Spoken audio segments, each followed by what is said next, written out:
بيها مركو ياهي نظيف وجراني ساعبتان كيسا لكن أبدل بالعكس مركو ياهي وسخ ما جراني سي عبيديسا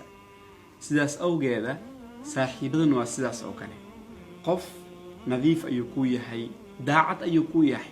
وجعيش إن لا تشتت سرتادو ku amini kartaa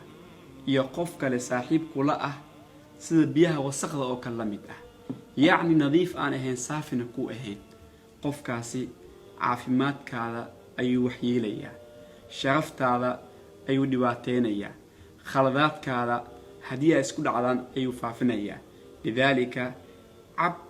biyo caafimaad leh nadiif ah yeelo saaxiib wanaagsan raac talada nabi sallallahu alayhi wasallam uu leeyahay qofkiina haysto saaxiib wanaagsan ama hala saaxiibo qof wanaagsan. Assalamu alaykum wa rahmatullahi wa barakatuh.